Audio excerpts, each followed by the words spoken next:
রস লাভাররা কই, একটু সাড়া দেন তো। এই গরমে দেখেন আপনাদের জন্য কিসের সন্ধান নিয়ে আসছি। শীতের সময় তো আমাদের অঞ্চলে খেজুরের রস খাইতে যাওয়ার খুব ট্রেন্ডিং থাকে। শীতের সময় তো কাঁপতে কাঁপতে সবাই খেজুরের রস খাইতে গেছেন, আর এই গরমে আপনাদের মনকে শীতল করতে তালের রসের সন্ধান নিয়ে আসছে। একদম তাল গাছের নিচে বসে ঠান্ডা তালের রস খাইতে পারবেন, আর এজন্য কিন্তু আপনাদের খুব বেশি দূর যেতেও হবে না। আজকে আমি এই তালের রসটা খাইছিলাম কুষ্টিয়া শহরের খুব কাছাকাছি বড়িয়া গ্রাম থেকে। খেজুরের রসের মতো তালের রসটা কিন্তু এত বেশি পাওয়া যায় না। সাধারণত আমরা তালের শ্বাসটাই বেশি খেয়ে থাকি। আমি এক দিন এক অঞ্চলের দিকে ঘুরতে বের হয়ে যাই। তো আজকে গিয়েছিলাম ভাদালিয়া, বড়িয়া, টাকিমারার মধ্যে।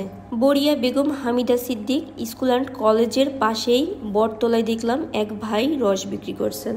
ভাইয়ের নাম হলো এরশাদ ভাই। তিনি নিজেই তাল গাছ কেটে রস সংগ্রহ করে বিক্রি করেন। আমি আজকে যে গাছের রস খাইলাম তিনি এখান থেকেই সে গাছটা দেখাইলেন। অনেক আগে তালের রস খাইছিলাম, তো আজকে সামনে দেখে আর লোভ সামলাইতে পারলাম না।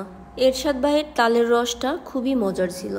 রস খাইতে খাইতে খেয়াল করলাম এক চাচা ভ্যানের উপর বসেছিল, তাই চাচার জন্য এক গ্লাস নিলাম।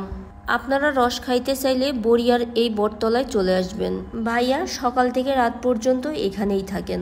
একদম পরিষ্কার এবং ভালো রস খাইতে হইলে বিকেল অথবা সন্ধ্যার দিকে আসতে হবে। এখান থেকে রস খাইলাম প্রতি গ্লাস 20 টাকা। মানে এটা ঠান্ডা বলে আমাকে আরো এক্সট্রা আরো দিয়েছে।